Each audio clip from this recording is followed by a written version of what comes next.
Some readers failed to recognize the name Deborah Gibson when she posed for Playboy in March 2005.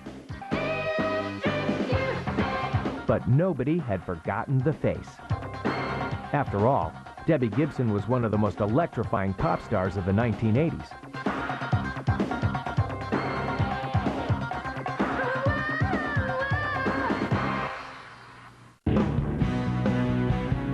Playboy came to me at a very young age. Because wouldn't that have been fascinating? God, I wasn't even wearing high heel shoes. I was barely dating. I was a big prude. Never would have done it at that time. Never in a million years did I think I would ever do it. My very first dream as a kid was to be a Broadway star. If you would have asked me at 5 years old, what do you want to be when you grow up? It was like, I want to be Liza Minnelli. As we all know, Debbie's childhood had her dancing to a slightly different tune. No, no, no, no, only in my dreams. And by the age of 17, Debbie Gibson had become a pop star. One day I'm walking down the hall in school and I'm Deb, and the next day I'm Debbie Gibson. Debbie leapt onto the music scene with 1987's Only in My Dreams. She topped the charts with Foolish Beat, making her the youngest artist to write, produce, and perform a #1 hit. And then, in the spring of 1989, Debbie returned to the top of the charts with her 80s anthem, Electric Youth.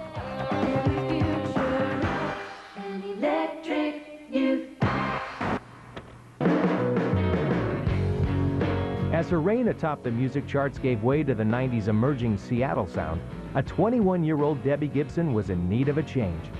She welcomed the opportunity to play Eponine in the play Les Miserables, even if the Broadway cast wasn't quick to welcome her. Oh, who does this pop star think she is coming into our show? So there was no pop princess makeup and hair happening.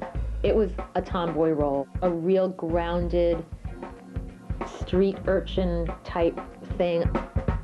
It was a really cool thing because I remember the director running up and down the aisles going, I turned effing Debbie Gibson into Eponine. It was not how people thought they were going to come to the theater and see me. I've gotten to play some of the best roles you will ever get to play in your 20s or 30s. I've played both Sandy and Rizzo in Grease, not at the same time. And last but not least, Sally Bowles in Cabaret, which was probably my favorite. Playing Sally Bowles was different for me because it was such a sexually aggressive character. Discovering the sexuality of Sally Bowles helped open up Deborah's own sexuality and suddenly put a longtime offer from Playboy into a whole new light. Finally, when I was 34 years old, I was like, I'm not instantly saying no to this. Why? I'm glad I'm in touch with my own growth as a human being enough to know that things change, your opinions change. It just didn't seem like a big deal to me anymore, and it felt great. It felt like breaking my own rules in a way. That's kind of a cool thing to do when you get into your 30s and you truly don't care what anyone thinks anymore. It's very freeing.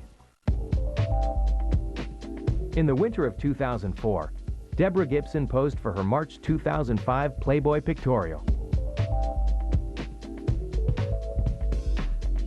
We did the shoot at a club here in LA, the Argyle Hotel, which is a very like 1920s retro old school Hollywood place. The first moment walking out of the set is very scary, but I got over it pretty quickly because I was like, okay, I don't want to waste a shot, let's go.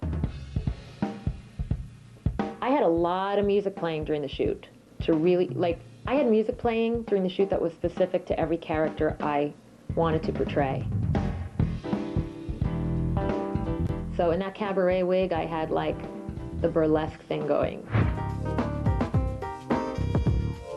In the Marilyn-esque shots, I had Frank Sinatra flying me to the moon. I was transported to another time and place. And even if there's a hint of that in the photo, I'm happy. My favorite were the shots that had atmosphere, that I felt like I was on a film set or on a theater stage playing a character. And that's what I thrived on in the shoot. Part of what I wanted to do was show a real woman's body because I don't weigh 110 pounds. So, and everything on me is real. So I wanted to show all that. So I was kind of like, if everything looks real, I'm cool with it. I felt like my pictures showed my desire to truly do this and own it. And I would love to have some huge blow-ups of them in my home, because you know what? You only got a 34-year-old body once in your life, baby.